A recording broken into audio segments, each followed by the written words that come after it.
अगर तुम सोचते हो कि तुम आजाद हो, तो एक छोटा सा सवाल अपने आप से पूछो। क्या तुम अपनी इच्छा से सोते हो या शरीर थकता है इसलिए सो जाते हो? क्या तुम अपनी मर्जी से गुस्सा करते हो या शरीर के केमिकल्स तुम्हें गुस्सा करा देते हैं? क्या तुम सच में फैसले लेते हो या आदतें तुम्हें फैसले लेने पर मजबूर करती हैं? आज की यह बात चुभेगी, लेकिन सच है। अधिकतर लोग अपने दुश्मन के गुलाम नहीं होते, वे अपने ही शरीर के गुलाम होते हैं। अगर यह समझ आ गया तो जिंदगी देखने का नजरिया बदल जाएगा। वीडियो अंत तक देखना, क्योंकि अंत में वही बात खुलेगी जो ज्यादातर लोग पूरी उम्र नहीं समझ पाते। ऐसे ही गहरे और आंख खोल देने वाले विचारों के लिए चैनल को अभी सब्सक्राइब कर लो। तुम गुलाम हो अपने ही शरीर के। मनुष्य खुद को सबसे बुद्धिमान प्राणी मानता है, लेकिन अगर ईमानदारी से देखा जाए तो वह सबसे ज्यादा नियंत्रित भी है। फर्क सिर्फ इतना है कि उसकी जंजीरें दिखाई नहीं देती। जानवर रस्सी से बंधा होता है, इंसान आदतों से। बुद्ध ने बहुत पहले कहा था कि सबसे खतरनाक कैद वह होती है जिसका एहसास ही ना हो, और आज का विज्ञान उसी बात को अलग भाषा में समझा रहा है। शरीर एक जैविक मशीन है जिसमें हार्मोन, न्यूरॉन्स, केमिकल सिग्नल्स और रिफ्लेक्स काम करते हैं। लेकिन समस्या तब शुरू होती है जब यह मशीन मालिक बन जाती है और चेतना नौकर।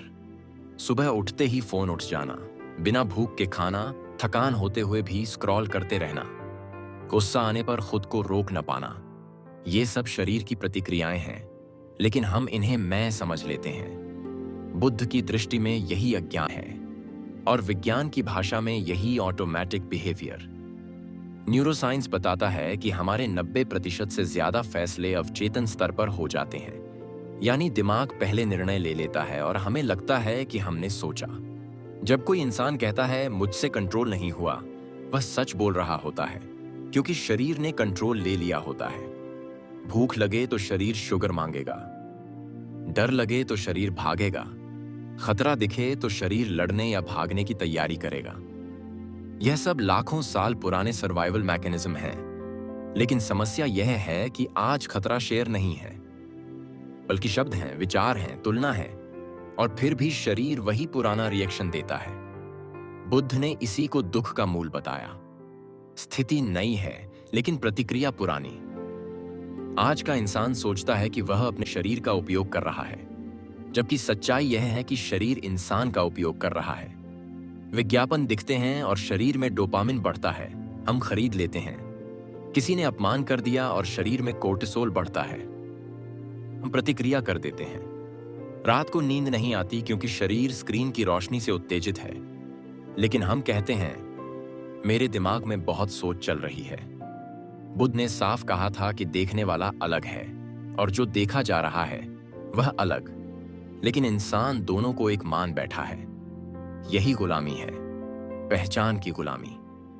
विज्ञान बताता है कि शरीर बार बार वही चाहता है जिसमें उसे तात्कालिक सुख मिले, चाहे उसका परिणाम नुकसानदायक हो।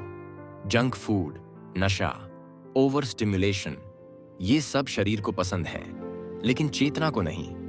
बुद्ध ने इसे तृष्णा कहा, और तृष्णा कभी तृप्त नहीं होती, जितना दो उतना मांगेगी। आज इंसान थकान में भी आराम नहीं कर पाता क्योंकि शरीर को आदत पड़ चुकी है उत्तेजना की। शांति अब शरीर को बोरियत लगती है। यह बहुत खतरनाक स्थिति है, क्योंकि जब शांति असहज हो जाए तब इंसान कभी मुक्त नहीं हो सकता। विज्ञान बताता है कि शरीर बार बार वही चाहता है जिसमें उसे तात्कालिक सुख मिले, चाहे उसका परिणाम नुकसानदायक हो। जंक फूड, नशा, ओवर स्टिमुलेशन, ये सब शरीर को पसंद है, लेकिन चेतना को नहीं। बुद्ध ने इसे तृष्णा कहा, और तृष्णा कभी तृप्त नहीं होती, जितना दो उतना मांगेगी। आज इंसान थकान में भी आराम नहीं कर पाता क्योंकि शरीर को आदत पड़ चुकी है उत्तेजना की। शांति अब शरीर को बोरियत लगती है।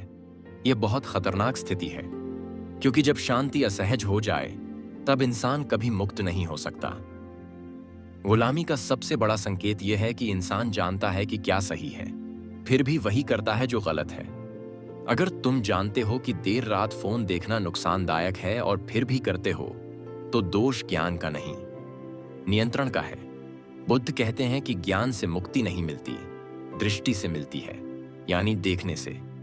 जब तुम यह देख पाते हो कि यह इच्छा शरीर की है, मेरी नहीं, उसी क्षण गुलामी में दरार पड़ती है। विज्ञान भी कहता है कि जब हम किसी इंपल्स को ऑब्जर्व करते हैं और तुरंत एक्ट नहीं करते, तो प्रीफ्रंटल कॉर्टेक्स सक्रिय होता है और शरीर का ऑटोमेटिक पैटर्न कमजोर पड़ता है।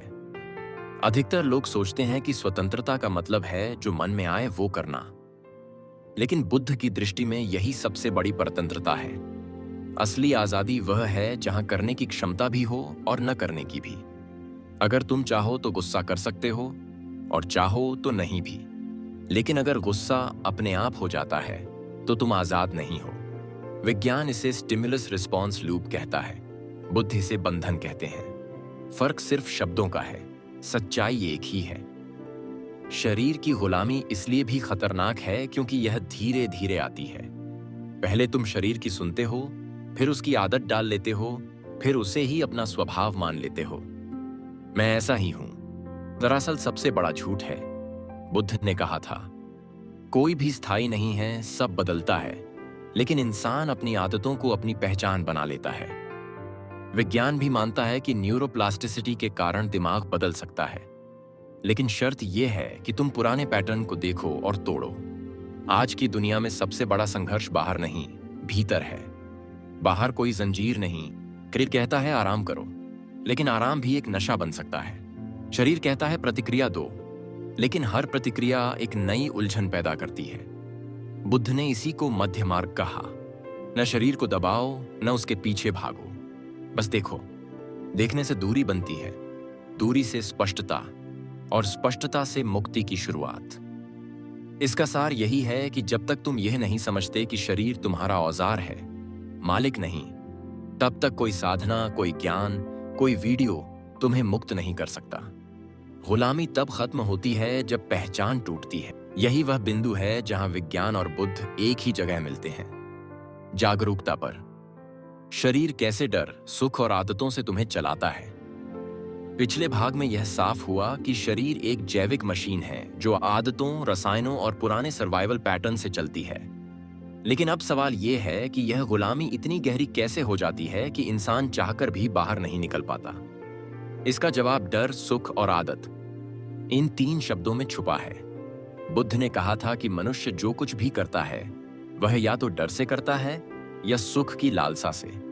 और आधुनिक विज्ञान भी यही कहता है कि हमारे अधिकतर व्यवहार पेन अवॉइडेंस और प्लेजर सीकिंग से संचालित होते हैं। शरीर को दर्द से बचना है और तुरंत आनंद चाहिए। भविष्य का नुकसान उसके लिए महत्वहीन है।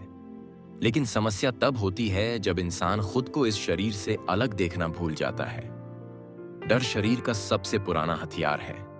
लाखों साल पहले डर ने इंसान को जीवित रखा, लेकिन आज वही डर उसे भीतर से कैद कर रहा है।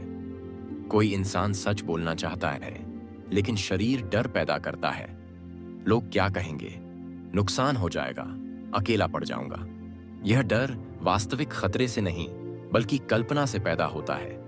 लेकिन शरीर के लिए कल्पना और वास्तविकता में कोई फर्क नहीं होता।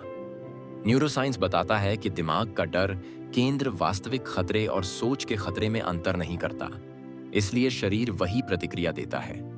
दिल तेज, सांस भारी, मांसपेशियां सख्त। बुद्ध ने इसी को कहा था कि दुख बाहर नहीं, प्रतिक्रिया में है। अब सुख को समझो। शरीर को तुरंत सुख चाहिए, क्योंकि सुख के समय डोपामिन निकलता है और शरीर को लगता है कि यही जीवन है। मोबाइल स्क्रॉल करना, मीठा खाना, तारीफ सुनना, जीत का एहसास, ये सब छोटे छोटे सुख हैं जो शरीर को लत लगा देते हैं। विज्ञान कहता है कि बार बार डोपामिन मिलने से उसकी संवेदनशीलता घट जाती है। फिर वही सुख पाने के लिए ज्यादा उत्तेजना चाहिए। बुद्ध ने इसे कभी न भरने वाली प्यास कहा था। इंसान सोचता है कि वह सुख का आनंद ले रहा है, लेकिन असल में वह सुख का गुलाम बन चुका होता है। आदतें इस गुलामी को स्थायी बना देती हैं। शुरू में तुम कुछ करते हो, बाद में वही चीज तुम्हें करने लगती है। सुबह उठते ही फोन देखना कोई जरूरत नहीं, एक आदत है, लेकिन शरीर इसे जरूरी मानने लगता है। विज्ञान बताता है कि आदतें बेसल गैंग्लिया नामक हिस्से में स्टोर होती हैं, जहां सोच की जरूरत नहीं होती, बस ट्रिगर मिलता है और व्यवहार शुरू। बुद्ध ने कहा था कि बिना देखे किया गया कर्म बंधन बन जाता है। यही वजह है कि इंसान जानता है कि क्या गलत है, फिर भी करता है, क्योंकि आदतें सोच से तेज होती हैं। शरीर की चालाकी यह है कि वह हर इच्छा को मेरी इच्छा बनाकर पेश करता है। भूख लगती है, तुम कहते हो मुझे खाना है। गुस्सा आता है, तुम कहते हो मैं गुस्से में हूं। भाषा ही गुलामी की जड़ है। बुद्ध ने भाषा से पहले देखने पर जोर दिया था। यह कहना कि गुस्सा आ रहा है और यह कहना कि मैं गुस्से में हूं, दोनों में जमीन आसमान का फर्क है। विज्ञान भी कहता है कि जब हम अनुभव को ऑब्जेक्ट की तरह देखते हैं तो दिमाग का नियंत्रण केंद्र सक्रिय होता है और प्रतिक्रिया कमजोर पड़ती है। डर, सुख और आदत मिलकर एक ऐसा चक्र बनाते हैं जिससे निकलना मुश्किल लगता है। डर से बचने के लिए सुख ढूंढा जाता है, सुख आदत बनता है और आदत टूटने का डर फिर पैदा होता है। यही चक्र बुद्ध ने संसार कहा था। आज का इंसान बाहर की आजादी के लिए लड़ता है, लेकिन भीतर की गुलामी को पहचानता भी नहीं। वह सोचता है कि नौकरी, पैसा, रिश्ते उसकी समस्या हैं, जबकि असल समस्या यह है कि वह हर परिस्थिति में शरीर के अनुसार प्रतिक्रिया कर रहा है। सबसे खतरनाक गुलामी तब होती है जब इंसान अपनी कमजोरी को अपनी पहचान मान लेता है। मैं जल्दी गुस्सा हो जाता हूं, मैं लालची हूं, मैं डरपोक हूं। ये वाक्य झूठ नहीं है, लेकिन अधूरे हैं। ये शरीर की कंडीशनिंग है, तुम्हारा सत्य नहीं। बुद्ध ने कहा था कि जो देखा जा सकता है वह तुम नहीं हो। विज्ञान भी कहता है कि व्यक्तित्व स्थिर नहीं, बदलने योग्य है, लेकिन देखने की क्षमता चाहिए। अब सवाल यह है कि इस गुलामी से बाहर कैसे निकला जाए। बुद्ध का तरीका लड़ने का नहीं, देखने का है। शरीर से युद्ध करोगे तो हारोगे, क्योंकि शरीर शक्तिशाली है, लेकिन अगर तुम उसे देखने लगो तो उसकी शक्ति कम होने लगती है। जब इच्छा उठे और तुम तुरंत पूरा न करो, बस उसे महसूस करो, तो दिमाग में नया न्यूरल पाथ बनता है। इसे विज्ञान में रिस्पॉन्स इनहिबिशन कहते हैं। यही बुद्ध की साधना का वैज्ञानिक रूप है। शरीर हमेशा वर्तमान सुख चाहता है, लेकिन जागरूकता वर्तमान को गहरा कर देती है। जैसे ही तुम गहराई से महसूस करते हो, ऑटोमेटिक पैटर्न टूटता है। इसलिए बुद्ध ने कहा था कि जागरूकता से बड़ा कोई तप नहीं। इसका मतलब यह नहीं कि तुम शरीर को दबाओ, बल्कि इतना कि तुम उसके गुलाम न बनो। भूख लगे तो खाओ, लेकिन मजबूरी से नहीं। गुस्सा आए तो महसूस करो, लेकिन पहचान मत बनाओ। शरीर बुरा नहीं है, लेकिन अचेतन शरीर खतरनाक है। डर, सुख और आदतें अपने आप में समस्या नहीं, समस्या है उनसे अंधी पहचान। जैसे ही यह पहचान ढीली पड़ती है, गुलामी कमजोर होने लगती है।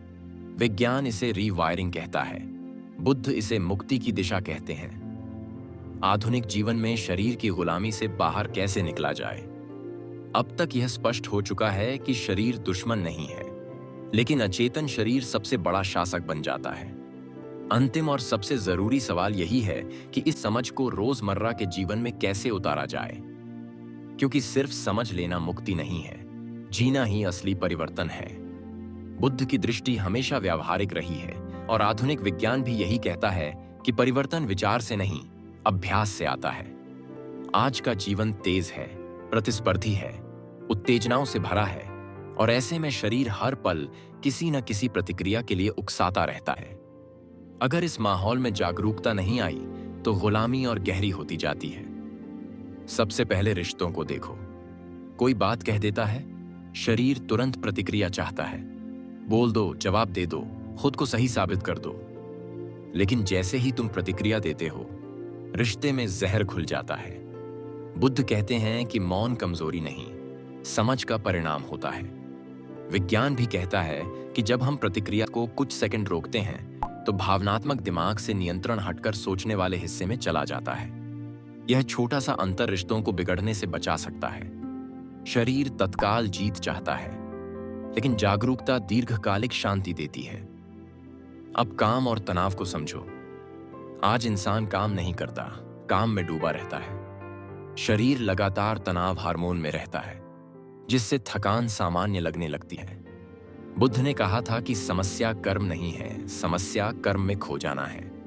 जब तुम काम करते हुए भी देखने की स्थिति में रहते हो, सांस, शरीर की हलचल, मन की गति, तो काम बोझ नहीं बनता।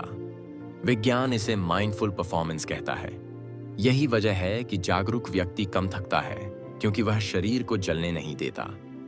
अपमान एक बहुत बड़ा ट्रिगर है। कोई कुछ कह दे और शरीर आग बन जाता है।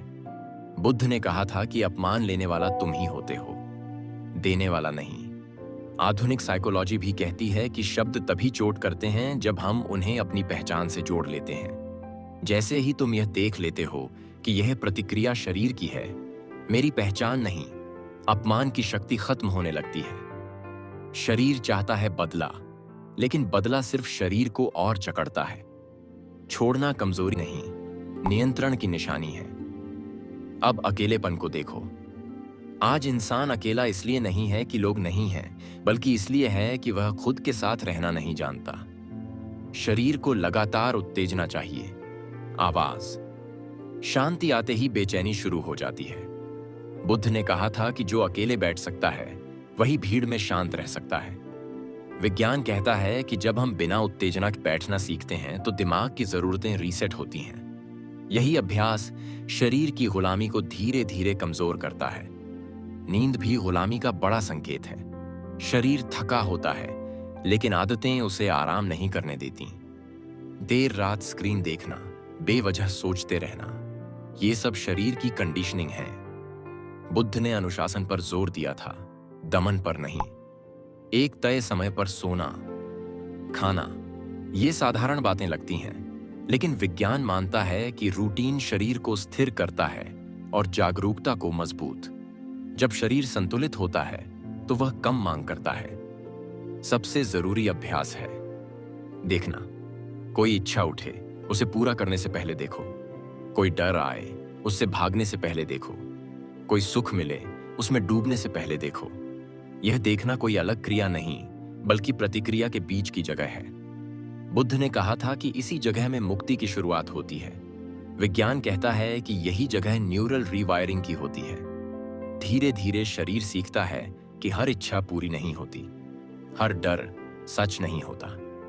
आधुनिक जीवन में इसका सबसे बड़ा लाभ यह है कि तुम परिस्थितियों के गुलाम नहीं रहते। सफलता मिले तो शरीर उछलता है, असफलता मिले तो टूटता है, लेकिन जागरूक व्यक्ति दोनों को देखता है। बुद्ध ने कहा था कि सुख और दुख दोनों मेहमान हैं। विज्ञान भी कहता है कि भावनाएं स्थायी नहीं होती, ही उन्हें पकड़ कर रखते हैं। जैसे ही पकड़ ढीली पड़ती है, जीवन हल्का हो जाता है। यह समझ बहुत धीरे काम करती है, इसलिए अधीर मत होना। शरीर ने सालों में अपनी पकड़ बनाई है, वह एक दिन में नहीं छूटेगी। बुद्ध ने कहा था कि गिरते गिरते भी जागरूक रहो। अगर आज प्रतिक्रिया हो गई तो खुद को दोष मत दो, बस देखो कि कैसे हुई। यह देखना ही अगली बार प्रतिक्रिया को कमजोर करेगा। विज्ञान इसे प्रोग्रेसिव चेंज कहता है। अंत में यह जान लो कि आजादी का मतलब शरीर को खत्म करना नहीं, बल्कि उसे सही जगह देना है। शरीर अच्छा सेवक है, बुरा मालिक। जब तुम खाने, सोने, बोलने, प्रतिक्रिया देने, हर जगह थोड़ा सा देखने लगते हो तो गुलामी अपने आप ढीली पड़ने लगती है। बुद्ध ने कोई जटिल दर्शन नहीं दिया, उन्होंने बस इतना कहा, जागो। और आधुनिक विज्ञान आज यही साबित कर रहा है कि जागरूकता ही सबसे बड़ा परिवर्तनकारी तत्व है। इस पूरी स्पीच का निष्कर्ष यही है कि जब तक तुम शरीर के हर आदेश को अपना आदेश मानते रहोगे, तब तक आजादी सिर्फ एक शब्द रहेगी।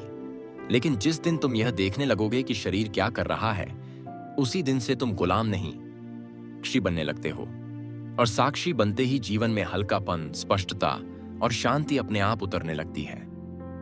अगर यह समझ तुम्हें अंदर तक छू गई है, तो इसे यहीं मत छोड़ो, रोज के जीवन में आजमाओ। और ऐसे ही गहरे, आंख खोलने वाले विचारों के लिए चैनल को सब्सक्राइब जरूर करना, क्योंकि अगली बात शायद और भी ज्यादा भीतर तक जाएगी।